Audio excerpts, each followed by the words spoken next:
بسم الله الرحمن الرحيم الحمد لله رب العالمين. الصلاة والسلام على رسوله الأمين وعلى آله وأصحابه الطيبين الطاهرين ومن تبعهم بإحسان إلى يوم الدين. أما بعد، وقال الله تعالى في القرآن الكريم: أعوذ بالله من الشيطان الرجيم. بسم الله الرحمن الرحيم. إن تبدوا ما في أنفسكم أو تخفوه يحاسبكم به الله. وقال رسول الله صلى الله عليه وسلم: إنما الأعمال بالنيات. صدق الله وصدق رسول الله صلى الله عليه وسلم. பேரன்பும் பெரும் கருணையும் கொடியுமிக்க பேருபகாரி அல்லாஹ்விற்கே கோடான கோடி புகழ்.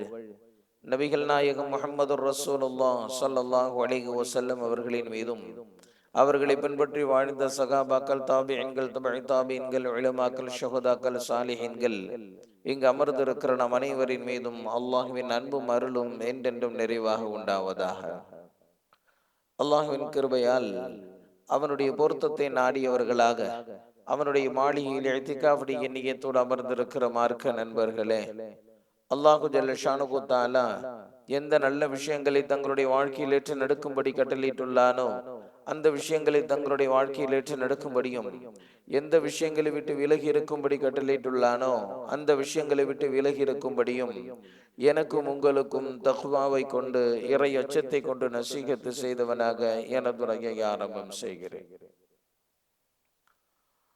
அல்லாஹு ஜல்ல ஷானுஹு தஆலா இந்த சமுதாயத்திற்கு வழங்கி இருக்கக்கூடிய 2 பெருநாட்கள், இந்த 2 பெருநாட்களும் ஒரு அழுத்தமான செய்தியை சொல்வதோடு அழகிய வாழ்க்கை வாழ்வதற்குண்டான அடிப்படையை அந்த பெருநாட்கள் தருகிறது. நோன்பு பெருநாளை எடுத்துக்கொண்டால் இறையச்சத்தை மையமாக கொண்டு பெருநாளுக்கு பிந்தைய வாழ்க்கையில் இறையச்சத்தோடு வாழ வேண்டும் என்கின்ற அழுத்தமான செய்தியோடும் பயிற்சியோடும் படிப்பினையோடும் நோன்பு பெருநாள் கொண்டாடப்படுகிறது. அதே போன்று ஹஜ் பெருநாளும் ஒரு அழுத்தமான செய்திகளோடு மிக தெளிவான பார்வையோடும் பயிற்சியோடும் அது கொண்டாடப்பட்டிருக்கிறது. ஹஜ் பெருநாள் உலகெங்கும் ஒலிக்கக்கூடிய நாதம் ஹஜ்ரத் இப்ராஹிம் அலைஹிஸ்ஸலாம் அவர்களினுடைய பெயர்தான்.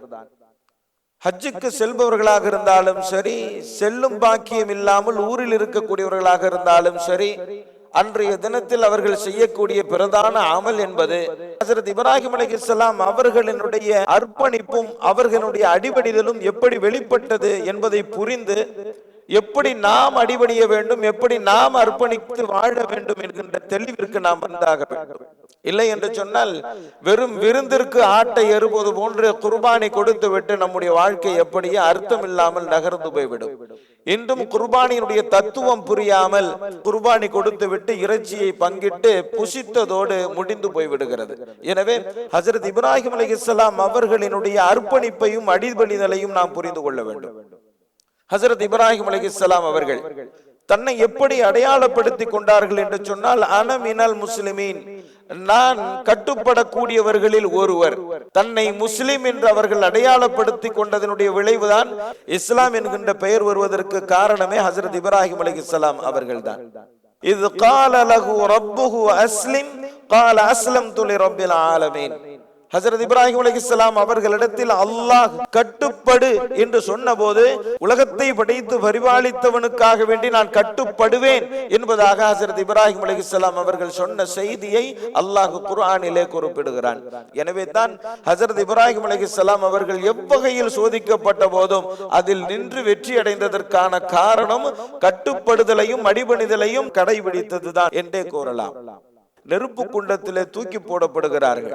தூக்கி போடப்பட்டதற்கு பிறகு அவர்களினுடைய வார்த்தை ஹஸ்பி அல்லாஹு வ நிஅமல் வக்கீல், அல்லாஹ் பார்த்துக் கொள்வான், அவனே எனக்கு போதும் என்பதாக இறைவனுக்காக எதையும் செய்வதற்கு தன்னை தயார்படுத்தி கொண்டவர்களாய் அந்த குண்டத்திலே தூக்கி போடப்பட்டார்கள். ஹஜ்ரத் இப்ராஹிம் அலைஹிஸ்ஸலாம் அவர்களினுடைய அர்ப்பணிப்பிற்கும் அவர்களுடைய தியாக உணவிற்கும் இதுவே போதுமான சான்று.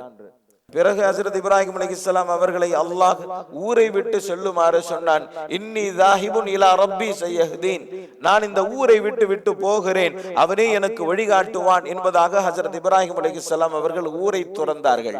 நல்லோருக்கும் பொல்லோருக்கும் ஊரை பிரிவது என்பது மிகவும் சிரமமான ஒன்று. தன்னுடைய ஊரை விட்டு அகதியாக செல்வது என்பது ஆக உச்சத்தில் ஒரு மனிதன் சந்திக்கக்கூடிய தியாகம். ஹஜ்ரத் இப்ராஹிம் அலைஹிஸ்ஸலாம் அவர்கள் இறை கட்டளை என்கின்ற ஒற்றை வார்த்தைக்காக வேண்டி தன்னுடைய ஊரை துறந்தார்கள். மூன்றாவது, ஹஜ்ரத் இப்ராஹிம் அலைஹிஸ்ஸலாம் அவர்களை பார்த்து அல்லாஹ் சொன்னான், வனாந்தரத்தில் உம்முடைய குடும்பத்தை விட்டு வாரும் என்பதாக. சாப்பிடுவதற்கும் குடிப்பதற்கும் தண்ணீரும் உணவும் கனிகளும் இல்லாத ஒரு இடத்திலே தன்னுடைய மகன் தன்னுடைய மனைவி இருவரையும் கொண்டு போய் விட்டார்கள். விட்டு திரும்புகிற போது அவர்களுடைய மனைவி கேட்டார்கள், இது அல்லாஹ்வினுடைய கட்டளையா என்பதாக. ஹஜ்ரத் இப்ராஹிம் அலைஹிஸ்ஸலாம் அவர்கள் ஆம் என்று சைக்கினை மட்டும் செய்தவர்களாய் திரும்பி வந்தார்கள். ஹஜ்ரத் இப்ராஹிம் அலைஹிஸ்ஸலாம் அவர்களினுடைய அடிபணிதலுக்கும் அர்ப்பணித்தலுக்கும் இது மிக முக்கியமான ஒரு சான்று.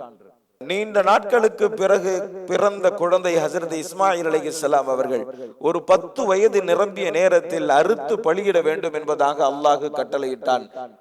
மனித குலத்தினுடைய விருப்பத்திற்கே மாறானது தன்னுடைய மகனை அறுத்து பலியிடுவது என்பது. தயாரானார்கள் ஹஜ்ரத் இப்ராஹிம் அலைஹிஸ்ஸலாம் அவர்கள். காரணம் இறை கட்டளை. இறைவனுக்கு அடிபணிய வேண்டும், இறைவனுக்கு கட்டுப்பட வேண்டும், இறைவனுக்கு அர்ப்பணிக்க வேண்டும், இறைவனுக்கு தியாகம் செய்ய வேண்டும். இறை கட்டளை எதுவாக இருந்தாலும் சரி, தன்னுடைய விருப்பு வெறுப்பிற்கு அப்பாற்பட்டு செயல்பட வேண்டும் என்பதை வெளிப்படுத்தும் விதமாய் அல்லாஹு ஜல்ல ஷானுஹு தஆலா தன்னுடைய மகனையே அறுக்க வேண்டும் என்பதாக சொன்னான். எல்லா வகையிலும் ஆயத்தமானார்கள். தன்னுடைய மகனிடத்தில் அதை எடுத்து சொன்ன போது அந்த குழந்தை சொன்னது, உமக்கு அல்லாஹ் எதை கட்டளையிட்டானோ அதை நிறைவேற்றும், என்னை பொறுமையாக ஒருவராய் பெற்றுக் கொள்வீர் என்பதாக என்பதாக அந்த குழந்தை சொன்னது. ஹஜ்ரத் இப்ராஹிம் அலைஹிஸ்ஸலாம் அவர்கள் மட்டுமல்ல, அந்த குழந்தையே தன்னை தியாகம் செய்வதற்கு தயார்படுத்திக் கொண்டது, அதில் வெற்றி அடைந்தது. எனவே ஹஜ்ரத் இப்ராஹிம் அலைஹிஸ்ஸலாம் அவர்களை அல்லாஹ் என்ன சொன்னான் தெரியுமா? கான உம்மத்தன் கானித்தல் லில்லாஹி ஹனீஃபா. ஹஜ்ரத் இப்ராஹிம் அலைஹிஸ்ஸலாம் அவர்கள் தனி மனிதர் அல்ல, ஒரு சமூகம் என்பதாக சொன்னார். ஹஜ்ரத் இப்ராஹிம் அலைஹிஸ்ஸலாம் அவர்களுக்கு அவர்களுடைய தியாகத்தின் பலனாய், அர்ப்பணிப்பினுடைய அங்கீகாரமாய் அவர்களுக்கு விசேஷ சிறப்புகள் என்ன தெரியுமா? அவர்கள் என்ன கேட்டாலும் அல்லாஹ் தந்து விடுவான். ஹஜ்ரத் இப்ராஹிம் அலைஹிஸ்ஸலாம் அவர்கள் கேட்டார்கள், கியாமத் வரை வரக்கூடிய அத்துணை பேரும் என்னை புகழ்ந்து பேச வேண்டும் என்பதாக துஆ செய்தார்கள். ஹஜ்ரத் இப்ராஹிம் அலைஹிஸ்ஸலாம் அவர்களுக்கு பின் உள்ளவர்கள், அவர்கள் எந்த சாராராக இருந்தாலும், யூதர்களாக இருந்தாலும், கிறிஸ்தவர்களாக இருந்தாலும், இஸ்லாமியர்களாக இருந்தாலும், எந்த வேதத்தை பின்பற்றக்கூடியவர்களாக இருந்தாலும் சரி, மற்ற நபிமார்களை போற்றியவர்களும் உண்டு, தூற்றியவர்களும் உண்டு. ஆனால் ஹஜ்ரத் இப்ராஹிம் அலைஹிஸ்ஸலாம் அவர்களை தூற்றியவர்களே கிடையாது. அவர்களின் வழியில் தான் நாங்கள் நிற்கிறோம் என்பதாக எல்லோரும் சொந்தம் கொண்டாடும் வகையில் அல்லாஹு ஜல்ல ஷானுஹு தஆலா அவர்களை புகழுக்குரியவர்களாக ஆக்கிவிட்டார். அவர்கள் மக்கா நகருக்கு துஆ செய்தார்கள், யா அல்லாஹ், என்னுடைய மனைவி மக்கள் இருவரையும் எதுவும் விளையாத ஒரு பாலையில் விட்டு வந்திருக்கிறேன். இந்த நகரத்தை நீ அனைத்து வகையான கனி வர்க்கங்களும் நிறைந்த நகரமாக மாற்றி என்று பாலையில் நின்று கொண்டு செய்த துஆ. அந்த நகரத்தில் எதுவும் விளைவதில்லை, ஆனால் அங்கு கிடைக்காத கனிவர்க்கங்களே இல்லை என்னும் அளவிற்கு அல்லாஹ் அவர்களுடைய துஆவை கபூல் செய்தார். காபத்துல்லாவை புனரமைத்ததற்கு பிறகு அங்கு நின்று பாங்கோசை எழுப்பினார்கள், எல்லோரும் வர வேண்டும் என்பதாக.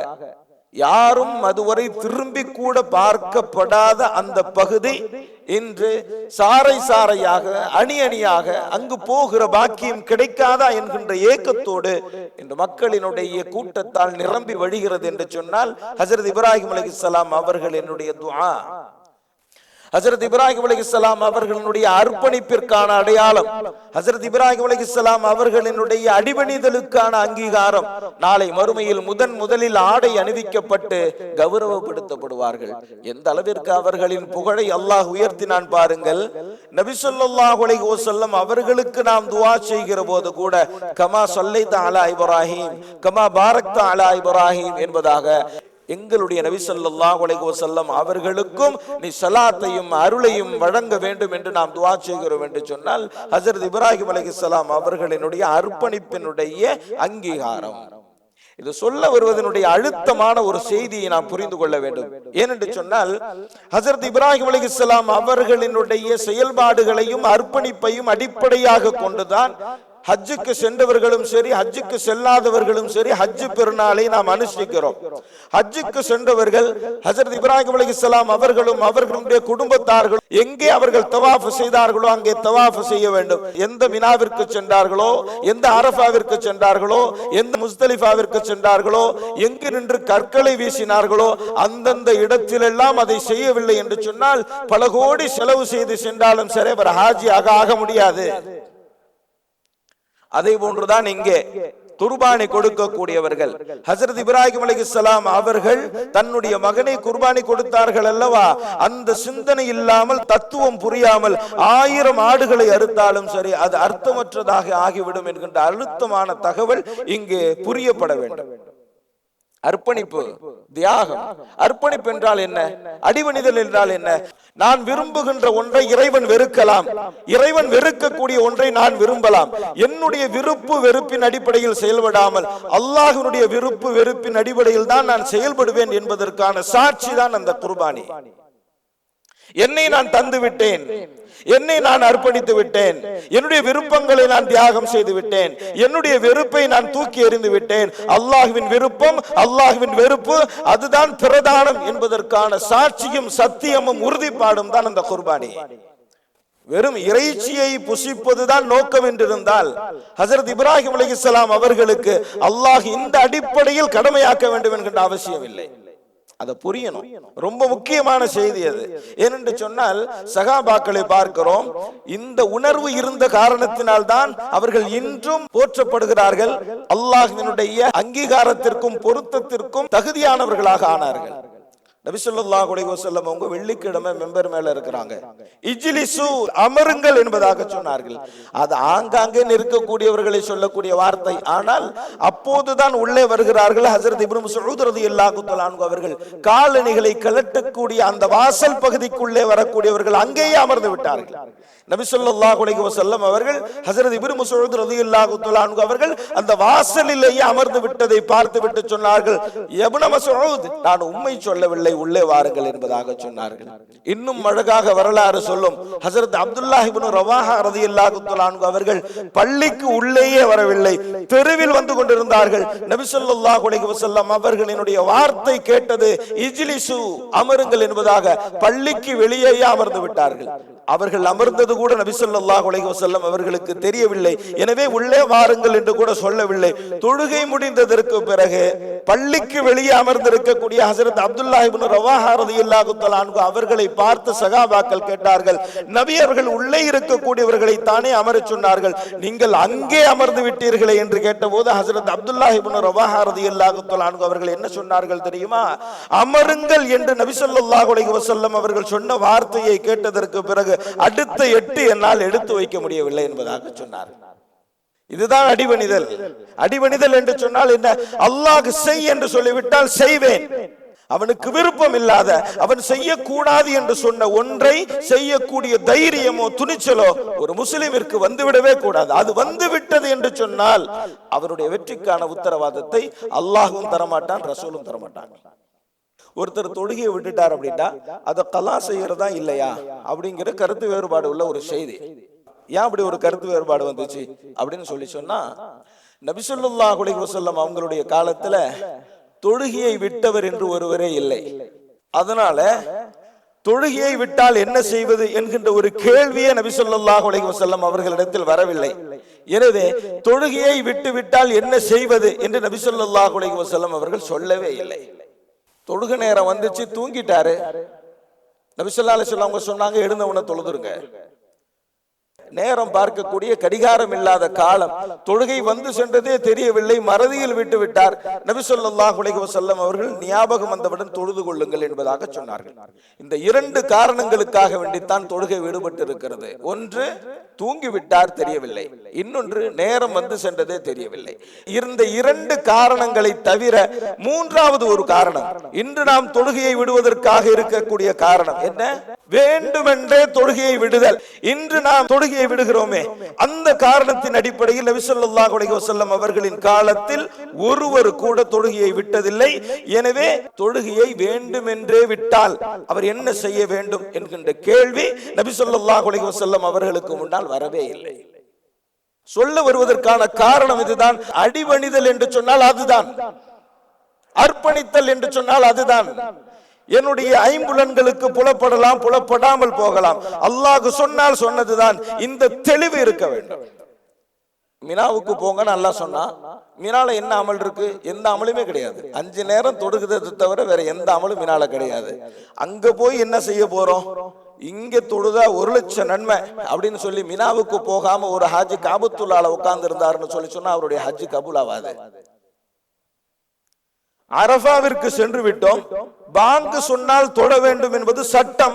ஆனால் அரஃபாவில் இருக்கிற போது மக்ரிபிற்கான பாங்கு சொல்லப்பட்டு விட்டது. அரஃபாவில் அவர் தொழுது விட்டால் பாவியாகி விடுவார். முஸ்தலிஃபாவில் சென்றுதான் நேரம் கடந்ததற்கு பிறகும் தொழ வேண்டுமே தவிர அரஃபாவில் அவர் மக்ரிபு தொழுகையை நிலைநாட்ட முடியாது, சட்டம். என்னுடைய ஐம்புலன்களுக்கு புலப்படலாம், புலப்படாமல் போகலாம். அல்லாஹ் சொன்னால் சொன்னதுதான். இந்த பயிற்சியை அடிப்படையாக கொண்டதுதான் ஹஜ்ஜு பெருநாள். அதனால எப்படி நோன்பு பெருநாளை கடக்கிற போது இறையச்சமே பிரதானம் என்கின்ற சிந்தனை நமக்கு வருகிறதோ அதே ஒன்று தான் இந்த ஹஜ்ஜு பெருநாளை கடக்கிற போது அர்ப்பணித்தலும் அடிபணிதலும் பிரதானம் என்கின்ற சிந்தனை நமக்கு வேண்டும். வரலாறு நெடுக நம்மளால ஆயிரம் வரலாற்று நிகழ்ச்சிகளை சொல்லலாம். சகாபாக்கள் எப்படி அடிபணிந்தார்கள் என்பதற்கு ஒரு உதாரணத்தை சொல்றேன். ஒரு திருக்குர்ஆனுடைய வசனம் ஒண்ணு வந்துச்சு. இன்துபுது மாஃபி அன்ஃபுசிக்கும் அவ் துஃபூஹு யுஹாசிபுக்கும் பிஹில்லாஹ் அப்படிங்கிற ஒரு வசனம். உங்களுடைய உள்ளத்தில் எதை மறைத்து வைத்துக் கொண்டு எண்ணுகிறீர்களோ அந்த எண்ணங்களுக்கும் கேள்வி கணக்கு உண்டு என்பதாக அல்லாஹ் சொன்னார். சஹாபாக்கள் பயந்து விட்டார். நபி ஸல்லல்லாஹு அலைஹி வஸல்லம் அவங்க கிட்ட வந்துட்டாங்க. வந்து சொன்னாங்க, யா ரசூலல்லாஹ், இவனுடைய உள்ளத்தில் எழக்கூடிய எண்ணங்களுக்கும் விசாரணை என்று சொன்னால் நாங்கள் மாட்டிக்கொள்வோமே. உள்ளத்தையும் தூய்மையாக வைத்திருத்தல் என்பது, உள்ளத்திலும் பாவ சிந்தனை வராமல் இருப்பது என்பது எங்களுடைய கட்டுப்பாட்டிலேயே இல்லையே என்பதாக சகாபாக்கள் சொன்னார்கள். அப்போது நபி ஸல்லல்லாஹு அலைஹி வஸல்லம் அவர்கள் சொன்னார்கள், அப்படி என்றால் இதற்கு முன்பு வேதக்காரர்கள் சொன்னதை போன்று நீங்கள் சமிஅனா வ அஸைனா என்று சொல்ல துணிகிறீர்களா? நாங்கள் கேட்போம் ஆனால் புறக்கணிப்போம் என்று அவர்கள் சொன்னார்கள். அதே போன்று நாங்கள் கேட்போம் ஆனால் செயல்படுத்த மாட்டோம் என்று சொல்ல வருகிறீர்களா என்பதாக நபி ஸல்லல்லாஹு அலைஹி வஸல்லம் அவர்கள் கேட்டார்கள். அப்போது சஹாபாக்கள் சொன்னார்கள், காலு சமிஅனா வ அத்தஅனா குஃப்ரானக ரப்பனா வ இலைக்கல் மஸீர். இல்லை, அவர்களை போன்று நாங்கள் சொல்லவில்லை. சமிஅனா வ அத்தஅனா, நாங்கள் கேட்போம், கட்டுப்படுவோம், நாங்கள் கேட்போம், வழிபடுவோம். குஃப்ரானக ரப்பனா வ இலைக்கல் மஸீர், அல்லாஹ் தான் மன்னிக்க வேண்டும் என்பதாக அவர்கள் சொன்னார்கள். அவர்கள் சொன்ன அந்த அற்புதமான வார்த்தையை அல்லாஹ் மீண்டும் வகையாக அனுப்பினார். காலு சமிஅனா வ அத்தஅனா குஃப்ரானக ரப்பனா வ இலைக்கல் மஸீர் என்று சொல்லிவிட்டு தொடர்ந்து அல்லாஹ் சொன்னான், லா யுகல்லிஃபுல்லாஹு நஃப்ஸன் இல்லா உஸாஹா. பயப்படாதீங்க, உங்களுடைய கட்டுப்பாட்டுல இல்லாத அந்த விஷயத்துக்காக வேண்டி நாம பிடிக்க மாட்டோம். லா யுகல்லிஃபுல்லாஹு நஃப்ஸன் இல்லா உஸாஹா, உங்களை அவ்வளவு தூரம் சிரமப்படுத்த மாட்டோம் என்று உள்ளத்தில் எழுகின்ற பாவமான தவறான எண்ணங்களை அல்லாஹ் விட்டு விடுவான், மன்னிப்பான் என்கின்ற செய்தியை சுப செய்தியாக சகாபாக்களுக்கு சொன்னார். இதை குறிப்பிடக்கூடிய அறிஞர்கள் சொல்லுவார்கள், சகாபாக்கள் எந்த அளவிற்கு அடிபணிதலுக்கு தன்னை தயார்படுத்திக் கொண்டார்கள் என்பதற்கு மிக அற்புதமான சான்று இது.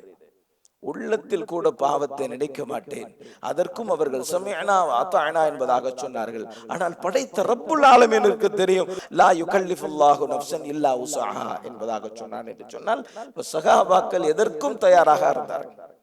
எதற்கும் தயார். தன்னுடைய நேரத்தை தருவதற்கு, தன்னுடைய பொருளை தருவதற்கு, தன்னுடைய உயிரை தருவதற்கு, தன்னுடைய உடைமையை தருவதற்கு, தன்னுடைய குடும்பத்தை தருவதற்கு, தன்னுடைய ஊரை துறப்பதற்கு, தன்னையே தருவதற்கு, எல்லாவற்றிற்கும் தன்னை தயார்படுத்திக் கொண்டவர்கள் தான் சகாபாக்கள். அந்த உணர்வு இன்னைக்கு வேணும் நமக்கு. அதாவது ஒரு விஷயத்த சொல்லுவாங்க, என்ன அப்படின்னு சொன்னா, ரிபாவை அல்லாஹ் ஹராமாக்கி இருக்கிறான், வட்டியை அல்லாஹ் ஹராமாக்கி இருக்கிறான். எல்லாம் வட்டின்னு சொன்னா நினைச்சிருக்கிறது என்ன தெரியுங்களா, அந்த குறிப்பிட்ட முறையில காசை கொடுத்துட்டு திரும்ப வாங்கும் போது கூடுதலா வாங்கினா வட்டி, இப்படிதான் நாம விளங்கி வச்சிருக்கிறோம்.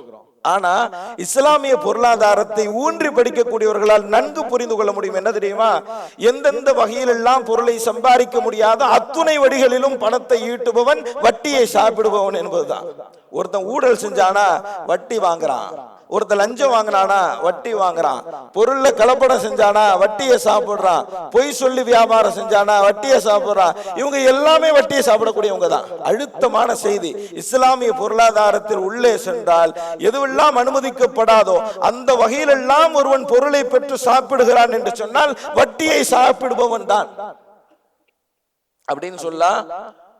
பெரும் பாவங்களில் ஒன்றாக நபி அவர்கள் பட்டியலிட்டது வட்டி என்று சொன்னால் பொருளாதார தூய்மை என்பது எவ்வளவு தூரம் அவசியம் அப்படிங்கறத பார்க்கணும். ஒரு பொய் சொன்னா ஒரு $100 கிடைக்கும், அதை தவிர்த்துட்டோம்னு சொன்னா ஒரு $100 நஷ்டம், பரவாயில்ல. ஒரு பொய்யை சொல்லி ஒரு $1000 சம்பாதிக்கிறத விட அல்லாஹ் விரும்பாத பொய்யை தூக்கி எறிந்து விட்டு ஒரு $1000 நஷ்டப்படுவது என்பது ஈமானினுடைய பிரகாசத்தினுடைய வெளிப்பாடு. அந்த ஒரு நிலைக்கு நாம வரணும். அது ஒரு முஸ்லிம் என்று சொல்லக்கூடியவன் முழுக்க கட்டுப்படக்கூடியவனாக இருக்க வேண்டுமே தவிர அரை கிணறு தாண்டக்கூடிய முஸ்லிமாக இருந்து ஆழத்தில் விழுந்து விடக்கூடாது. அந்த கவனம் தான் இந்த ஹஜ் பெருநாளினுடைய தத்துவம். அந்த எச்சரிக்கை உணர்வுதான் இந்த ஹஜ் பெருநாளினுடைய தத்துவம். ஆக நாம் கொடுத்த குர்பானி என்பது வெறும் ஆட்டை அறுத்து ரத்தத்தை ஓட்டியதல்ல, அது அல்லாஹ்விற்கே தேவையில்லை என்று அவனே சொன்னான். அந்த ஆட்டு இறைச்சியோ அதனுடைய இரத்தமோ எனக்கு தேவையில்லை, உங்களுடைய உள்ளத்தில் எழக்கூடிய இறையச்சம் தான் எனக்கு தேவை என்று சொன்னான். இப்ராஹிம் அலைஹிஸ்ஸலாம் அவர்கள் சொன்ன அற்புதமான வார்த்தை. இதை குர்பானி கொடுக்கிற போது சொல்லித்தான் குர்பானி கொடுக்கப்படுகிறது. இன்ன ஸலாத்தி வ நுசுகி வ மஹ்யாய வ மமாத்தி லில்லாஹி ரப்பில் ஆலமீன் லா ஷரீக லஹ் வ பிதாலிக உமிர்து வ அன அஃதலுல் முஸ்லிமீன். இந்த வசனத்தை ஓதித்தான் நாம் கத்தியை கழுத்தில் வைக்கிறோம். இந்த வசனத்தினுடைய பொருள் என்ன தெரியுமா, இன்ன ஸலாத்தி வ நுசுகி வ மஹ்யாய வ மமாத்தி, என்னுடைய தொழுகை, என்னுடைய குர்பானி, என்னுடைய வாழ்வு, என்னுடைய சாவு அனைத்தும் லில்லாஹி ரப்பில் ஆலமீன், அவனுக்காக வேண்டித்தான். லா ஷரீக லஹ், அவனுக்கு எந்த இணை துணை கிடையாது. வ பிதாலிக உமிர்து வ அன அஃதலுல் முஸ்லிமீன், நான் உனக்கு கட்டுப்படுபவனில் முதலாவது நபராக இருப்பேன் என்கின்ற சாட்சியை சொல்லித்தான் குர்பானி கொடுக்கிறோம் என்று சொன்னால் நம்முடைய விருப்பத்தை அறுத்து விட்டோம், நம்முடைய ஆசைகளை அறுத்து விட்டோம், என்னுடைய வெறுப்புகளை அறுத்து விட்டோம். எனவே எல்லா வகையிலும் இங்கே முன்னுரிமை தருவது என்னவென்று சொன்னால் அல்லாஹ்வினுடைய விருப்பமும் அவனுடைய ஆசையும் அவனுடைய வெறுப்பும் அவனுடைய பொருத்தமும் அவனுடைய கோபமும் தான் இங்கே பிரதானமே தவிர என்னுடைய விருப்போ வெறுப்போ இல்லை என்பதற்கான சத்தியமும் சாட்சியும் தான் இந்த குர்பானி என்கின்ற அடிப்படை தத்துவத்தை நாம் புரிந்து கொள்ள வேண்டும். ஆக அல்லாஹ் ஜல்ல ஷானஹு தஆலா இனி வரக்கூடிய வாழ்நாளிலே அல்லாஹ்வினுடைய விருப்பத்திற்கும் வெறுப்பிற்கும் முக்கியத்துவம் தந்து தன்னுடைய விருப்பு வெறுப்புகளை அர்ப்பணித்து வாழுகிற தௌஃபீக்கை நமக்கு தந்தருள்வானாக. வ ஆகிரு தஅவானா அல்ஹம்துலில்லாஹி ரப்பில் ஆலமீன். அஸ்ஸலாமு அலைக்கும் வ ரஹ்மத்துல்லாஹி வ பரகாத்துஹு. பள்ளிவாசலின் பராமரிப்பிற்காக வேண்டி தாராளமாக உதவி செய்யுங்கள்.